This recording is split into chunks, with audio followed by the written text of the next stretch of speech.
Hello students, welcome to my channel Train Your Brain. Once again, I am ready to train your brain. Are you ready? So let's start our today's topic. Our today's topic is nutrition in human being.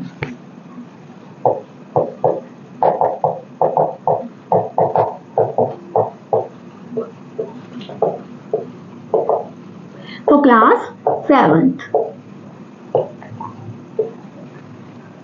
हम nutrition के बारे में थोड़ा पढ़ चुके हैं last video में, जहां पर हमने न्यूट्रिशन की सारे स्टेप्स समझे थे और न्यूट्रिशन इन अमीबा समझा था। तो ये जो न्यूट्रिशन इन ह्यूमन बीइंग आपके सिलेबस में है, इसको मैंने सेपरेट वीडियो में इसलिए बनाया क्योंकि ये थोड़ा सा ब्रॉड टॉपिक है। तो शुरू करते हैं nutrition in human being. All of we know that human is an omnivore in nature.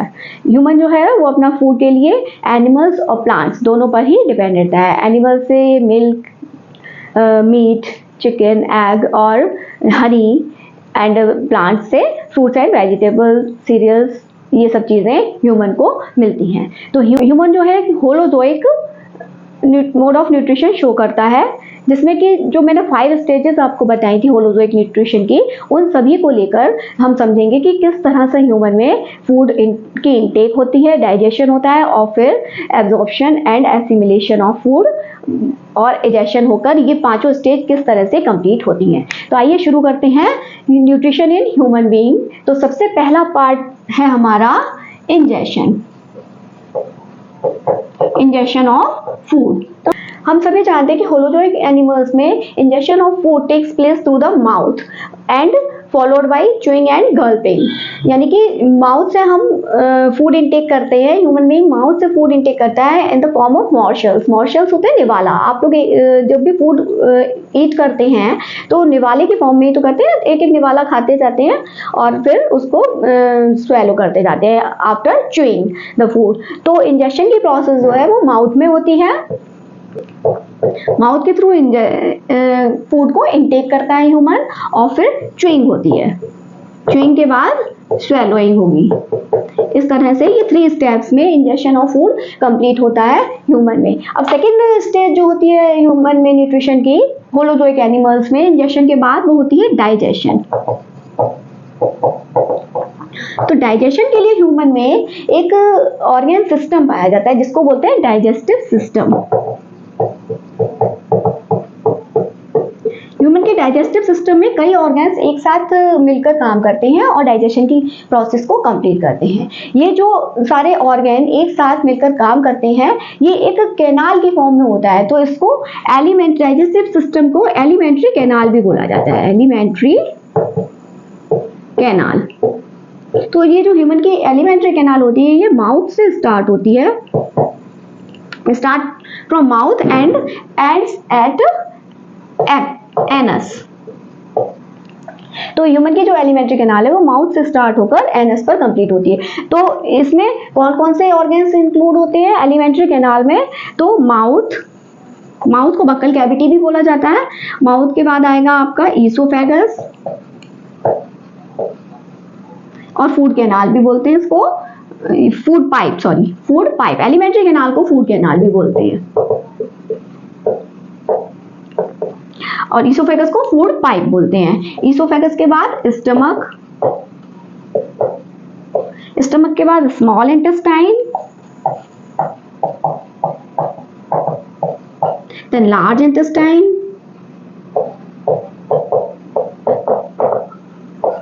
Rectum and last anus. ये इतने ऑर्गन्स जो हैं वो इंक्लूड होते हैं ह्यूमन के एलिमेंट्री कैनाल में। तो डाइजेशन की प्रोसेस माउथ से स्टार्ट होकर एनस पर लास्ट होती है। तो ये किस तरह से सारा फूड जो है कैसे प्रोसीड करता है हमारी एलिमेंट्री कैनाल में, माउथ में जाने के बाद किस तरह से प्रोसीड होता है पूरा, और डाइजेशन किस तरह से होता है, एब्जॉर्प्शन, एसिमिलेशन, ये सब इसी में आपको देखने को मिलेगा। डाइजेशन। तो हम शुरू करते हैं डाइजेशन में। फर्स्ट पार्ट से शुरू करेंगे, माउथ टू एनस समझते हुए चलेंगे यहाँ पर। तो सबसे पहले मैं आपके लिए यहाँ पर डाइजेस्टिव सिस्टम का यहाँ डायग्राम बना के दूंगी, जिससे कि हम एक एक करके स्टेप बाय स्टेप समझते जाएंगे कि किस तरह से ह्यूमन में डाइजेशन टेक्स प्लेस होता है।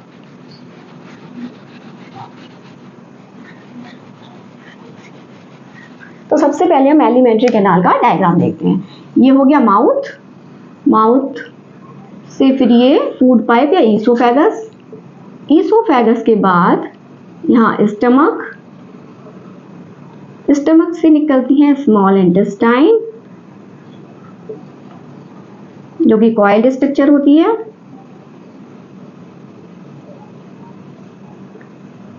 स्मॉल इंटेस्टाइन के बाद लार्ज इंटेस्टाइन,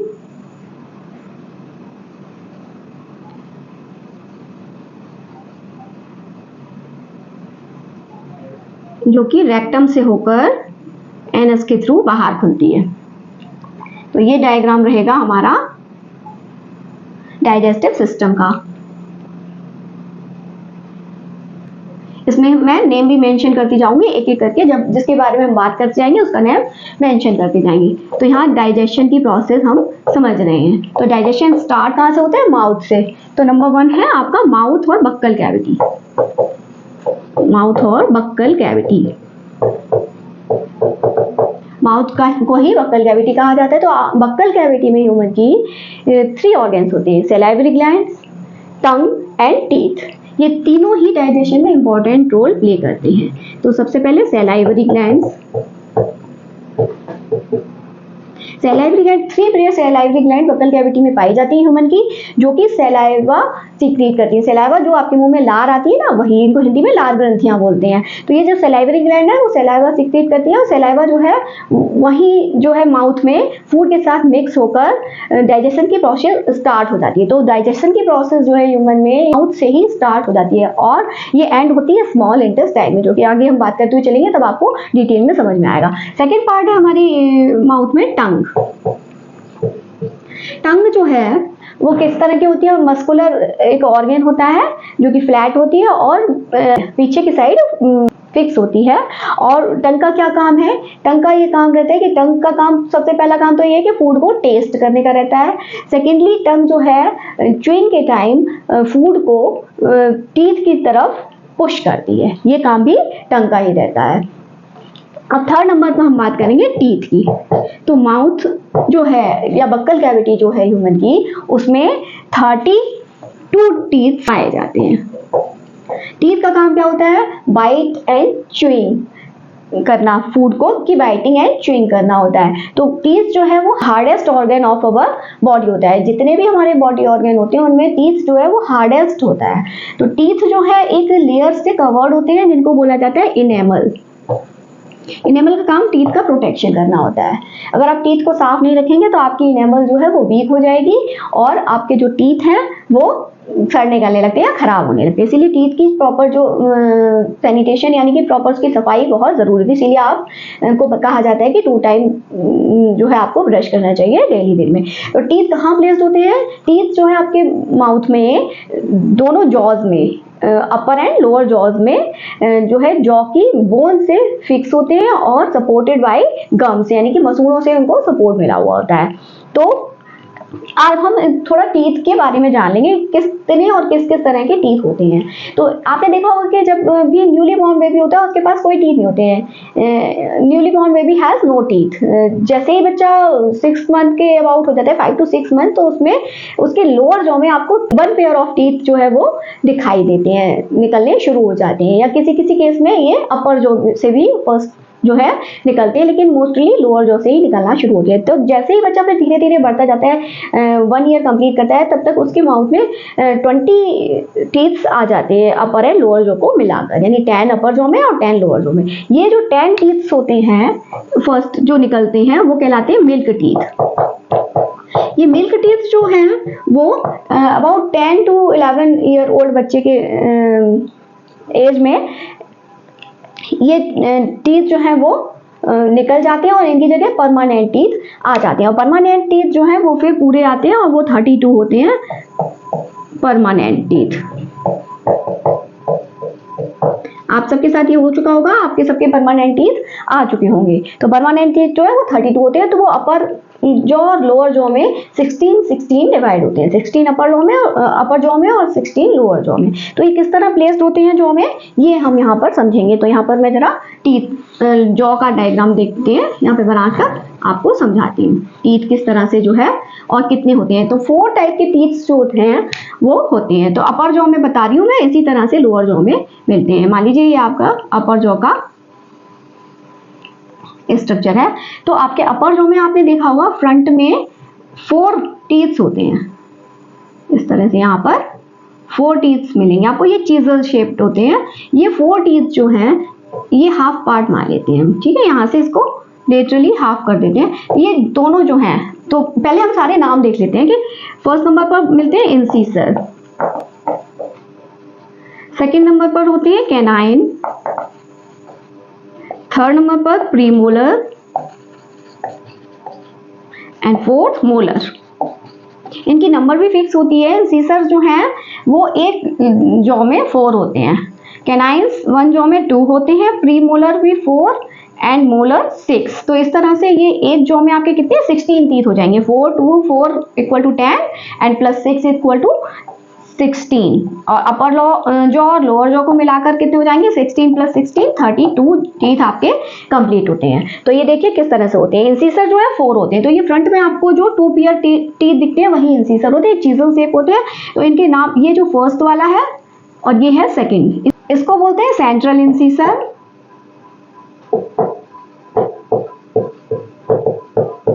और ये सेकंड नंबर वाला जो सेकंड पेयर होता है इसको बोला जाता है लेटरल इंसीसर। इंसीसर के साइड से ही 1 पेयर कैनाइन होते हैं। कैनाइन थोड़े से पॉइंटेड होते हैं, ये दोनों तरफ एक एक होंगे, तो ये 1 पेयर बोला जाता है। कैनाइन टीथ जो है थोड़ा सा पॉइंटेड होता है और थोड़ा सा इंसीसर से लार्ज होता है। आपने देखा होगा कार्निवोर एनिमल्स में कैनाइन जो है वो वेल डेवलप्ड होते हैं, यानी कि लार्ज होते हैं, थोड़ा बड़े से, और ज्यादा जो है वो क्या होते हैं डेवलप होते हैं, यानी बड़े बड़े से और शार्प होते हैं। शार्प इसलिए होते हैं क्योंकि ये टीयरिंग एंड पियर्सिंग का काम करते हैं फूड का, यानी चीर फाड़ करने का फूड की। और ये जो इंसीसर्स होते हैं ये कट करने का काम करते हैं फूड को। जैसे हम बाइट लेते हैं किसी चीज की तो उसमें कट करने का काम करते हैं। तो ये जो है कैनाइन है। कैनाइन के साइड से ही 2 प्रीमोलर होते हैं, यहाँ पर लगभग ऐसे। प्रीमोलर जो है वो थोड़े से फ्लैट होते हैं।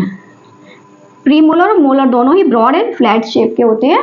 तो ये जो है ये फर्स्ट प्रीमोलर और ये सेकंड प्रीमोलर, इस तरह से ये हो गए। तो ये 1 2 3 4 5 टीथ आपके हो गए हैं ये एक साइड के।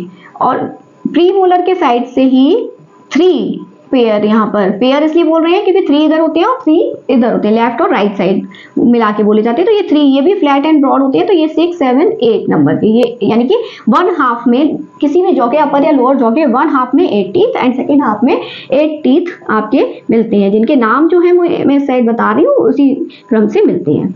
तो ये जो है मोलर है, ये फर्स्ट मोलर, ये सेकेंड मोलर एंड ये थर्ड मोलर, इस तरह से मोलर टीथ होते हैं।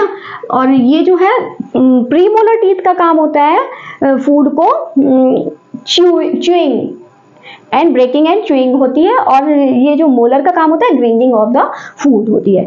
अच्छा, आपने ये देखा होगा कि अबाउट 20 से 21 की एज पर ये जो है थर्ड वाला मोलर, ये कहाँ अराइज होता है 16 टू 20 की एज के बीच में, लास्ट में निकलते हैं ये वाले अपर एंड लोअर जॉ के चारों साइड में एक एक करके तभी निकलते हैं। या आप अब देखने को मिलता है किसी किसी में कि ये जो 8th वाला मोलर है, लास्ट वाला मोलर मिलता ही नहीं है। 28 जो है वो टीथ होते हैं पूरे सेट में हम लोगों के। वैसे मेरे तो 28 ही है, मेरे 32 नहीं है, क्योंकि मेरा थर्ड मोलर नहीं निकला है और मेरे जॉ में साइड में कोई मतलब स्पेस भी नहीं है निकलने का। तो कई लोगों के 28 ही होते हैं अब, और जिनका जॉ में स्पेस होता है तो उनके 32 होते हैं। तो यहाँ इस तरह से कभी कभी मोलर सिर्फ 2 ही रहते हैं। तो ये जो है जो थर्ड मोलर है इसको विजडम टीथ भी कहते हैं, क्योंकि ये सबसे लास्ट में निकलते हैं। तो ये कहलाते हैं विजडम टीथ। कौन सा? थर्ड मोलर जो होता है। तो इस तरह से आपने काउंटिंग करना सीख लिया ना कि अपर जॉ और लोअर जॉ में 16 जो है वो टीथ होते हैं, और ये लेटरली अगर इनको आप डिवाइड करेंगे तो हाफ में लेफ्ट या राइट साइड बोल सकते हैं, तो लेफ्ट साइड में 8 टीथ होंगे और राइट साइड में 8 टीथ होंगे। इस तरह से इनकी काउंटिंग होती है, कितने कितने हैं, नाम क्या है इनके, ये सब मैंने आपको यहाँ पर बता दिया। तो अब ये बात हो गई बक्कल कैविटी की पूरी। माउथ और बक्कल कैविटी का टॉपिक आपका ये कंप्लीट हुआ कि माउथ में फिर क्या होता है, ग्राइंडिंग हो गई फूड की, फूड में सलाइवा मिक्स हो गया। तो ये जो बक्कल कैविटी में काम होता है कि food mix with saliva and grinding का काम जो होता है, इसको बोला जाता है mastication of food. Mastication of food. Mastication of food में फूड के साथ सलाइवा मिक्स हो जाती है और फूड का पार्शियल डाइजेशन स्टार्ट हो जाता है यहाँ से। और फूड में सलाइवा मिक्स होने के साथ साथ ही फूड कैसा हो जाता है, सॉफ्ट एंड स्लिपरी हो जाता है और पल्प में चेंज हो जाता है। तो मैस्टिकेशन ऑफ फूड से फूड जो है पल्प में चेंज हो गया। अब ये स्वेलोड किया जाएगा और कहाँ पहुंचेगा, सेकंड पार्ट में, डाइजेस्टिव सिस्टम के सेकंड ऑर्गन में, जो कि ये रहा माउथ। माउथ का यहाँ सारा काम हमने समझ लिया है, माउथ या बक्कल कैविटी। अब ये कहाँ पहुंचेगा स्वेलो होकर, फूड पाइप या ईसोफेगस में।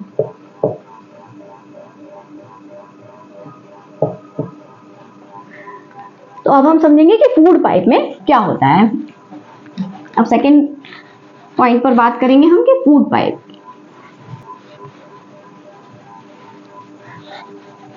अब फूड मैस्टिकेट होकर स्वैलोड हो गया और आ गया है फूड पाइप और ईसोफेगस में। ईसोफेगस में किसी भी तरह के डाइजेस्टिव जूस का सिक्रीशन नहीं होता है, तो फूड जो है अपनी जिस फॉर्म में आया है उसी फॉर्म में यानी पल्प की फॉर्म में ही रहता है। लेकिन ये जो है वो पुश किया जाता है टुवर्ड्स द स्टमक। ये जो है स्टमक है, स्टमक की तरफ पुश किया जाएगा, वन मॉर्शल आता जाएगा और वो पुश होता जाएगा। तो ईसोफेगस जो है वो पुश करता है स्टमक की तरफ, तो उसमें पुशिंग के लिए कॉन्ट्रैक्शन एंड रिलैक्सेशन होते रहते हैं। एक बेबी जो है मूवमेंट उसमें चलता रहता है। तो ये जो बेबी मूवमेंट होता है ये कॉन्ट्रैक्शन एंड रिलैक्सेशन से होता है। जैसे कभी आपने अर्थवर्म को चलते हुए देखा ना, उसी तरह से थोड़ा सा कॉन्ट्रैक्शन होगा, रिलैक्सेशन होगा। लेकिन ये जो है वन साइडेड प्रोसेस होती है। ये कॉन्ट्रैक्शन और रिलैक्सेशन जो है टुवर्ड्स द स्टमक होते हैं, यानी कि डाउनवर्ड डायरेक्शन में होते हैं, जिससे कि फूड पल्प जो है वो आपका यहाँ से होता, फूड पाइप से होता हुआ स्टमक में पहुंच जाता है। तो ये जो movement of food in the oesophagus है, इसको कहते हैं पेरिस्टॉल्सिस। इस प्रोसेस को पेरिस्टॉल्सिस प्रोसेस कहते हैं। जब भी हमें वॉमिट फील होती है, वॉमिट करते हैं हम, तो उसमें क्या होता है, पेरिस्टॉल्सिस जो प्रोसेस है वो रिवर्स हो जाती है, यानी कि उसका डायरेक्शन अपवर्ड हो जाता है, डाउनवर्ड की जगह। ऐसा कब होता है, जब कभी हम इल होते हैं या फिर कभी ओवर ईटिंग करने की वजह से ऐसा हो जाता है। तो ये इस तरह से ईसोफेगस से जो है वो फूड हमारा स्टमक तक पहुंच जाता है। अब स्टमक में फूड पहुंचने के बाद स्टमक में क्या होता है ये हम समझेंगे यहाँ पर, कि स्टमक जो है, स्टमक में फूड पहुंच गया तो स्टमक में जो है वो, स्टमक में गैस्ट्रिक जूसेस का सिक्रीशन होता है स्टमक की इनर वॉल से। किसका, गैस्ट्रिक जूसेस का। गैस्ट्रिक जूसेस में डाइजेस्टिव एंजाइम्स पाए जाते हैं जो कि फूड के साथ मिक्स हो जाते हैं, और hydrochloric acid, gastric juice and HCl यानी हाइड्रोक्लोरिक एसिड का सिक्रीशन होता है ये स्टमक की इनर वॉल से। तो वहाँ जब फूड में पहुँचता है स्टमक में, तो वहाँ पर गैस्ट्रिक जूसेस और HCl के साथ फूड मिक्स हो जाता है, जिससे कि फूड का नेचर अभी तक तो था बेसिक, क्योंकि जो हमारा जो सलाइवा है वो एल्कलाइन नेचर का है। तो अभी तक जो वो फूड में मिक्स होके आया था फूड, तो अभी तक फूड का नेचर था बेस था, यानी एल्कलाइन बेस था। और लेकिन अब स्टमक में आते ही जब HCl के साथ फूड मिक्स होगा तो उसका नेचर हो जाता है एसिडिक। और गैस्ट्रिक जूस जो होते हैं उसमें एक पेप्सिन नाम का एंजाइम पाया जाता है या डाइजेस्टिव जूस पाया जाता है पेप्सिन नाम का, जो कि प्रोटीन के डाइजेशन के लिए वहां उस पर वर्क करना शुरू कर देता है। तो स्टमक में 2 और 3 आवर्स तक फूड की चर्निंग होती है with the HCl and pepsin enzyme. तो इस चर्निंग के साथ ही फूड जो है वो वहां पर चर्न होता रहता है और मिक्स होता रहता है HCl और पेप्सिन के साथ, जिससे कि वो थोड़ी सी सिंपलर फॉर्म में आ जाता है। पेप्सिन जो है प्रोटीन पर वर्क करती है, यानी प्रोटीन का डाइजेशन वहां पर थोड़ा सा शुरू हो जाता है। तो इस तरह से स्टमक में डाइजेशन की प्रोसेस होती है। चर्निंग होने से फूड जो है वो एसिडिक मिल्की बेस में चेंज हो जाता है, जिसको बोलते हैं काइम। एसिडिक मिल्की पेस्ट बन जाता है। क्या बन जाता है? एसिडिक मिल्की, देखने में मिल्की पेस्ट। ये HCl और पेप्सिन की जब रिएक्शन होती है फूड जो आया है स्टमक में उसके साथ, तो वो कहलाता है काइम। अब आगे की प्रोसेस होगी, काइम जो है वो 2-3 घंटे तक चर्निंग के बाद फिर काइम जो है वो पहुंच जाएगा स्मॉल इंटेस्टाइन में।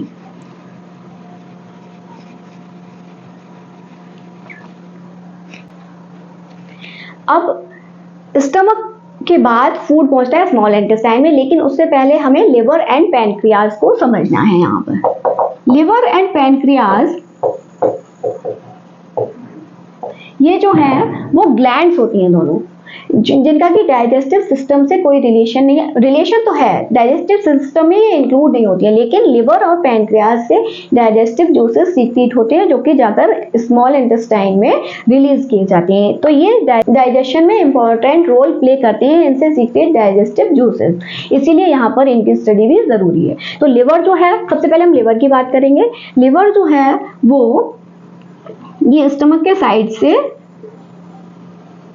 यहाँ पर पाया जाता है, और इस लिवर से जो है डाइजेस्टिव जो जूसेस सीक्रेट होते हैं उनको कहते हैं बाइल।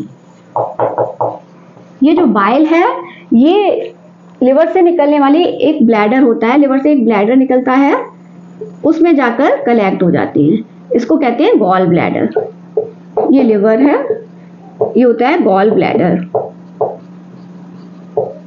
गॉल ब्लैडर जो है वो एक साइड से लिवर में ओपनिंग होती है उसकी, और एक साइड से स्मॉल इंटेस्टाइन में ओपनिंग होती है। तो जैसे ही फूड स्मॉल इंटेस्टाइन में पहुंचता है तो वहां लिवर से बाइल जूस का जो है टाइम टू टाइम सिक्रीशन होता रहता है स्मॉल इंटेस्टाइन में। तो बाइल जो है वो टाइम के साथ मिक्स होकर उसमें प्रेजेंट फैट और ऑयल को जो है वो फाइन फैट और ऑयल ड्रॉपलेट्स में जो है वो कन्वर्ट कर देता है। बाइल जब प्लस होगा काइम के साथ तो क्या होगा, फैट्स जो हैं वो फाइन फैट में चेंज हो जाएंगे, और ऑयल जो है वो ऑयल ड्रॉपलेट्स में चेंज हो जाएगा, कन्वर्ट हो जाएगा। फिर ये जो ऑयल ड्रॉपलेट्स और फाइन फैट हैं ये वाटर के साथ मिक्स होंगे, ये दोनों वाटर के साथ मिक्स होकर इमल्शन का फॉर्मेशन करेंगे। तो ये प्रोसेस कहलाएगी इमल्सिफिकेशन। इमल्सिफिकेशन की प्रोसेस से फैट्स और ऑयल्स जो है वो सिंपलर फॉर्म में जो है वो ब्रेक डाउन होना शुरू हो जाते हैं। तो ये काम तो रहा हमारा लिवर का। लिवर से निकला बाइल जूस जो है काइम के साथ मिक्स हुआ, काइम के साथ मिक्स होने से बाइल जूस के फैट जो है वो फाइन फैट में और ऑयल जो है ऑयल ड्रॉपलेट्स में ब्रेक डाउन हो जाते हैं, और फिर ये वाटर के साथ मिलकर इमल्सिफिकेशन की प्रोसेस को कंप्लीट करते हैं। इसीलिए फैट्स और ऑयल के डाइजेशन को इमल्सिफिकेशन कहा जाता है। अब बात करेंगे हम पैनक्रियाज की। ये लिवर के बारे में हमने यहाँ समझ लिया कि लिवर से किस तरह के जूसेस निकलते हैं, और ये जो स्टमक है वो हमारे बॉडी में एब्डोमिनल रीजन जो होता है, यानी ये जो ऊपर से आपको एब्डोमेन वाला रीजन दिखता है ना, इसमें थोड़ा सा लेफ्ट साइड प्लेस्ड होता है ये स्टमक, और लिवर जो है इस थोड़ा सा राइट साइड यहाँ पर प्लेस्ड होता है। ठीक है, इतना याद देखने से आपको समझ में आ रहा होगा। अब हम पैनक्रियाज की बात करेंगे। तो पैनक्रियाज पहले कहाँ प्लेस्ड होता है, ये भी जो है ग्लैंड होती है। लिवर जो है largest gland of our body होता है, और पैनक्रियाज जो है वो भी ग्लैंड होती है। Pancreas lies between the folds of stomach and small intestine, यानी यहाँ कहीं पर, ये यहाँ कहीं पर क्या होता है पैनक्रियाज।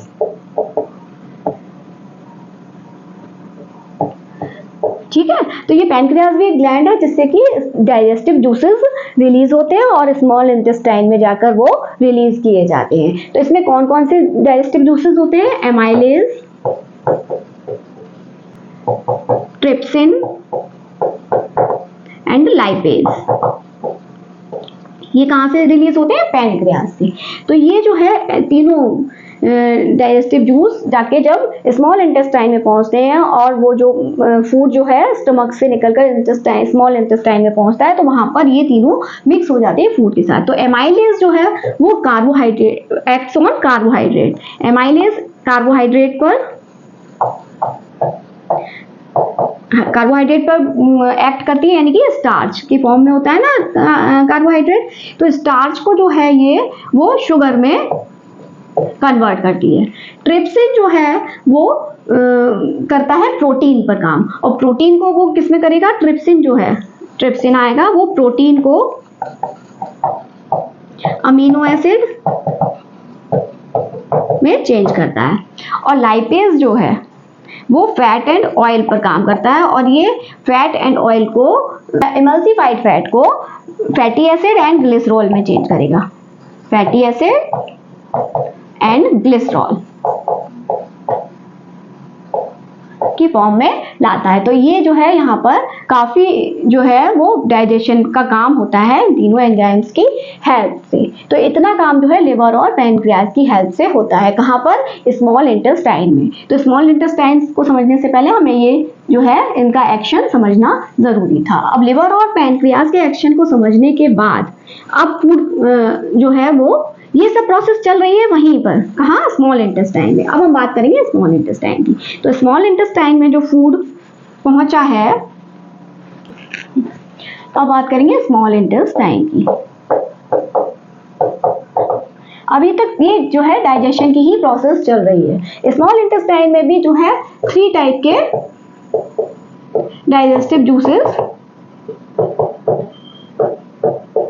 रिलीज होते हैं खुद के उसके, जो कि अब ये जो फैट और ग्लिसरॉल और अमीनो एसिड के फॉर्म में ये जो आ गए हैं, फैट और शुगर की फॉर्म में आ गया है स्टार्च, इन सबको और सिंपलर फॉर्म में जो है वो ब्रेक कर देते हैं। तो फूड को सिंपलेस्ट फॉर्म में ले आते हैं वो सारे एंजाइम्स मिलकर। तो स्मॉल इंटेस्टाइन में जब सिंपलेस्ट फॉर्म में फूड का ब्रेक डाउन हो जाता है, तो अब नेक्स्ट जो है वो स्टेप की बात करेंगे हम। नेक्स्ट स्टेप डाइजेशन के बाद जो होता है वो एब्जॉर्प्शन ऑफ फूड होता है। वो भी काम जो है स्मॉल इंटेस्टाइन में ही होता है। तो अब नेक्स्ट स्टेप हमारा शुरू होगा एब्जॉर्प्शन ऑफ फूड।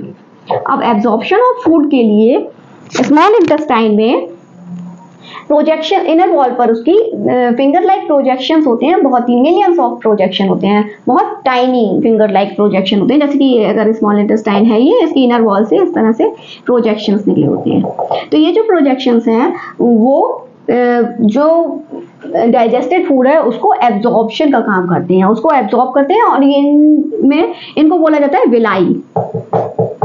विलाई जो है वो प्लूरल वर्ड है, और विलम बोलते हैं, इसका सिंगुलर है विलम। ठीक है, तो एक जो विलम होता है उसमें जो है कई फाइन जो है ब्लड कैपिलरीज पाई जाती है। तो ये जो भी एब्जॉर्ब फूड होता है वो कहाँ पहुंच जाता है, विलाई से डायरेक्ट ब्लड में पहुंच जाता है। तो इस तरह से एब्जॉर्प्शन ऑफ फूड की प्रोसेस यहाँ पर कंप्लीट होती है।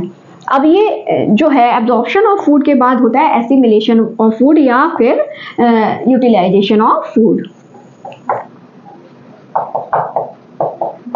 एसिमिलेशन ऑफ फूड जो है उसकी प्रोसेस भी जो है स्मॉल इंटेस्टाइन से जब पहुंच जाता है फूड, डाइजेस्टेड फूड एब्जॉर्ब होकर ब्लड में, वहीं पर एसिमिलेशन की प्रोसेस शुरू हो जाती है। तो एसिमिलेशन की प्रोसेस में क्या होता है, यूटिलाइजेशन ऑफ फूड होता है। तो जैसे ही फूड जो है वो ब्लड कैपिलरीज से, ब्लड से होता हुआ ईच एंड एवरी सेल में आपकी बॉडी की पहुंचा दिया जाता है। तो जैसे ही digested food each and every cell में पहुंचता है तो वहां पर उसका ऑक्सीडेशन शुरू हो जाता है। और ऑक्सीडेशन की प्रोसेस जो मैंने जिस तरह से प्लांट्स में बताई थी उसी तरह से यहाँ होता है कि ऑक्सीडेशन की प्रोसेस में ग्लूकोज जो है ऑक्सीजन के साथ रिएक्शन करता है और क्या देता है हमें, carbon dioxide, water and energy. और इसी एनर्जी जो रिलीज होती है यहाँ पर, एनर्जी ग्लूकोज के ऑक्सीडेशन से, तो उसी एनर्जी का यूज जो है हम अपनी लाइफ प्रोसेस में करते हैं या डेली एक्टिविटीज में करते हैं। और ये जो CO2 और H2 जो O है वो ब्लड के थ्रू ही कहाँ पहुंचा दी जाती है, लंग्स में पहुंचा दी जाती है, और लंग्स से जो है वो एक्सहेल कर दी जाती है एटमॉस्फेयर में। वो H2O जो है वो वाटर वेपर की फॉर्म में और कार्बन डाइऑक्साइड गैसेस फॉर्म में एक्सहेल कर दी जाती है in the process of breathing. जो हम ब्रीथिंग करते हैं ना उसके थ्रू ये बाहर जो है एक्सक्रीट कर दी जाती है, यानी निकाल दी जाती है। और एनर्जी का यूज हमारे डेली एक्टिविटीज में होता है। तो इस तरह से एसिमिलेशन ऑफ फूड यानी कि यूटिलाइजेशन ऑफ फूड यहाँ पर ये कंप्लीट होता है ह्यूमन में। लेकिन अभी जो है एक स्टेप और बचा है हमारा न्यूट्रिशन का, वो क्या होता है, इजेक्शन ऑफ फूड। तो उसको समझने के लिए हम आगे का पार्ट देखेंगे डाइजेस्टिव सिस्टम का। ये इतना काम स्मॉल इंटेस्टाइन में हो गया। तो स्मॉल इंटेस्टाइन जो है वो डाइजेस्टिव सिस्टम का बहुत ही इंपॉर्टेंट पार्ट होती है, क्योंकि वहां पर डाइजेशन का वर्क भी होता है और एब्जॉर्प्शन का काम भी होता है और एसिमिलेशन का काम भी वहीं उसके थ्रू ही होता है, क्योंकि वहीं से जो है फूड वो ईच एंड एवरी सेल में पहुंचाया जाता है। तो स्मॉल इंटेस्टाइन ये जो है, इसमें देखिए डायग्राम में, ये स्मॉल इंटेस्टाइन है, ये कॉइल्ड होती है, 2 से 3 मीटर लंबी होती है हमारी स्मॉल इंटेस्टाइन, जो कि कॉइल्ड फॉर्म में इसी तरह से हमारी स्टमक में या एब्डोमेन रीजन में मिलती है। और ये जो ये बड़ा सा घेरा दिख रहा है ना इसके चारों तरफ, ये है लार्ज इंटेस्टाइन। तो अब जो है क्या होता है, फूड के डाइजेशन के बाद कुछ पार्ट जो फूड का है वो अनडाइजेस्टेड रह जाता है। तो वो जो अनडाइजेस्टेड फूड है वो भी पल्प के फॉर्म में ही होता है यहाँ, तो वो जो है वो पहुंचा दिया जाता है फिर लार्ज इंटेस्टाइन में। उस अनडाइजेस्टेड फूड में कुछ वाटर, कुछ मिनरल्स और कुछ विटामिन अभी भी बाकी होते हैं, जो कि लार्ज इंटेस्टाइन की इनर वॉल से एब्जॉर्ब कर लिए जाते हैं और हमारे बॉडी में आ जाते हैं वो। अब यहाँ पर जो है वो सिर्फ और सिर्फ वेस्ट प्रोडक्ट यानी अनडाइजेस्टेड फूड पार्ट ही बचा है, जो कि लंप्स की फॉर्म में होता है और वो धीरे धीरे कर कर जो है वो रेक्टम तक पहुंचा दिया जाता है। ये जो है वो रेक्टम है और ये एनस। तो रेक्टम तक पहुंचा दिया जाता है फिर वो, और इजेशन की प्रोसेस जो है वो रेक्टम में जो अनडाइजेस्टेड फूड यहाँ पर लम्प्स की फॉर्म में आ गया है वो रेक्टम में कलेक्ट कर लिया जाता है और तब तक कलेक्ट करता है जब तक कि एनस के थ्रू वो इजेक्ट ना कर दिया जाए, यानी थ्रोन आउट ना कर दिया जाए हमारी बॉडी में as the form of faeces. Faeces means मल, तो फेसेस की फॉर्म में वो इजेक्ट कर दिया जाता है थ्रू द एनस। तो इस तरह से जो है न्यूट्रिशन की प्रोसेस हमारी बॉडी में कंप्लीट होती है, हमारी body in the sense human being में कंप्लीट होती है। तो आज का ये सेशन आपको कैसा लगा, आपको न्यूट्रिशन इन ह्यूमन समझ में आया हो तो मुझे कमेंट करके ज़रूर बताइए। अगर अच्छा लगा है तो लाइक ज़रूर कीजिए, अपने फ्रेंड्स के साथ शेयर भी कीजिए और बने रहिए मेरे चैनल पर। अगर आपने सब्सक्राइब नहीं किया है तो जल्दी से सब्सक्राइब कीजिए और बेल आइकन को ज़रूर हिट कीजिए, जिससे कि आने वाले वीडियोज़ के नोटिफिकेशन आपको मिलते रहें। अब मिलूंगी आपसे नेक्स्ट टॉपिक में, तब तक के लिए कीप स्टडिंग, क्योंकि पढ़ेगा इंडिया तभी तो बढ़ेगा इंडिया। नमस्ते।